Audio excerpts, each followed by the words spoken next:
Bonsoir. Nengana répondre à la question au maître Dona Posaki, ma coordinateur Martin Salalubaki, mituna misusu tunaki fana répondre contrairement à signaux au Sengaki pour un soulèvement populaire. En fait, RCK signaux oyo zolukaki RCK apesa na peuple congolais qui a libéré Congo un jour. Na RCK tolingi ko pesa peuple congolais ba promesse aussi longtemps que ba pesa bango ba promesse belé ba tongo ba réaliser biso tolingi pe to surprendre le monde. Congo est vers biso. Donc ce qui veut dire na limite na se pilsa mettre que donato na se pesa bandeko na lo ba toza na se amai, au contraire toza na se amai té.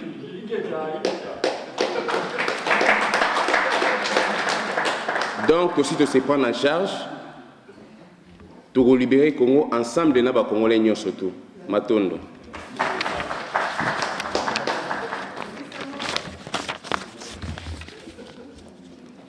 Je remercie tout d'abord RCK Hollande de nous avoir invités à partager avec vous ces moments.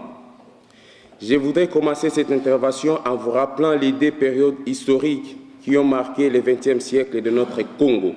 C'est le Congo avec K. La colonisation d'abord, puis l'indépendance. Voici les deux messages clés de notre histoire qui restent ancrés en nous jusqu'à aujourd'hui.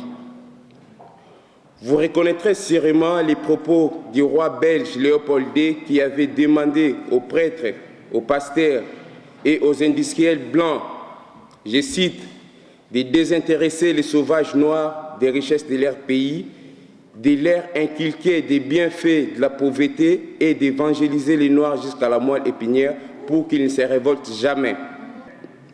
Il leur avait laissé des instructions comme, je cite, « Convertissez les Noirs au moyen des fouets, faites travailler leurs femmes pendant 9 mois, courtisez-les s'il le faut, et j'en passe. » Mais 30 ans plus tard, il a fallu que l'un des nôtres, celui que nous considérons tous aujourd'hui comme notre héros national, Patrice Emery Lumumba, de son vrai nom, Elias Okita Sombo, ose s'élever pour nous rappeler que nous n'étions pas des sous-hommes et que nous étions en droit de vivre décemment sur nos propres terres. Et j'aimerais, si vous le permettez, m'appuyer sur ces propos car ils sont plus que jamais d'actualité. Actuellement, la situation est désastreuse pour les Congolais qu'au moment de l'indépendance où tout était à faire après tant d'années d'occupation. Dorénavant, tout est à refaire au Congo.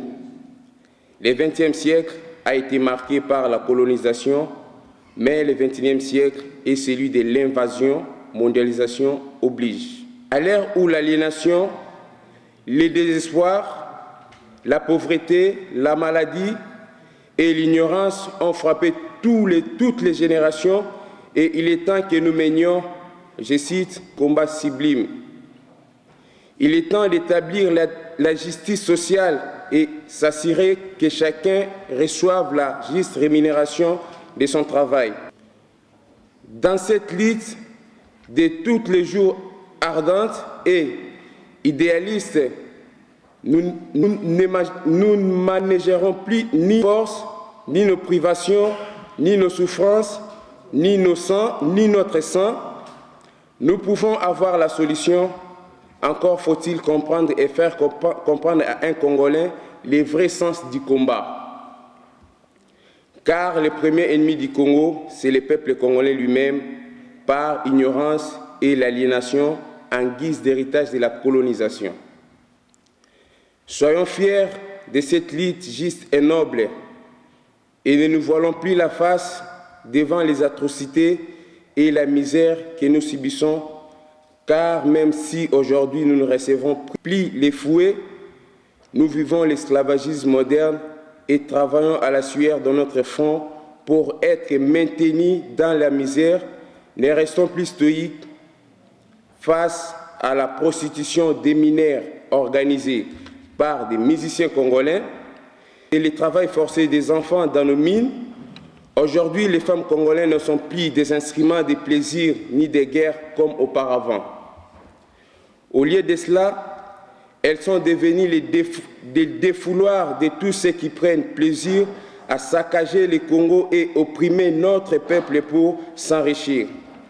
Nous rejetons ce système corrompu et tyrannique qui mène le Congo à sa perte.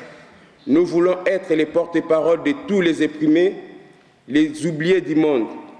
Pour conclure, je m'adresse à toutes les femmes du Congo, particulièrement nos mamans, nos grands-mères, même aussi nos sœurs et toutes les jeunes filles qui ont subi des maltraitances physiques ou morales et qui en conséquence ont perdu toute estime d'elles-mêmes.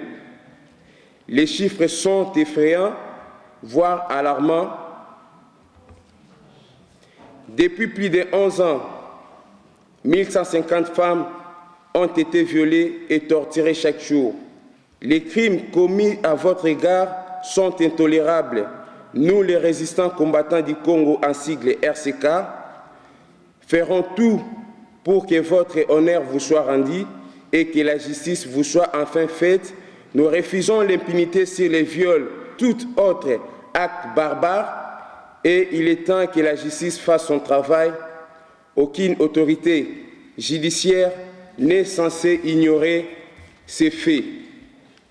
Mais aucune mesure n'est prise et rien ne changera si nous comptons sur le gouvernement actuel qui laisse pourrir la vie des Congolais volontairement.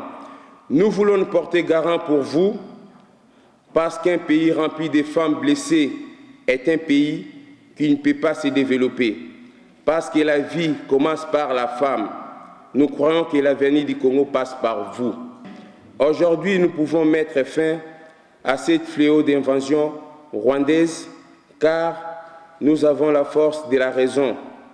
Nous connaissons notre ennemi et la légitimité de notre combat. Notre terre est volée, envahie, et nous sommes en exil ici. Voici nos trois faiblesses. Nous manquons encore d'unité. Pas dans RCK, parce que dans RCK, nous avons l'unité. Nous manquons l'unité avec d'autres Congolais qui ne veulent pas rejoindre RCK parce que la porte est ouverte à tout le monde. Et RCK fédère avec tout le monde pour qu'enfin notre pays soit libéré.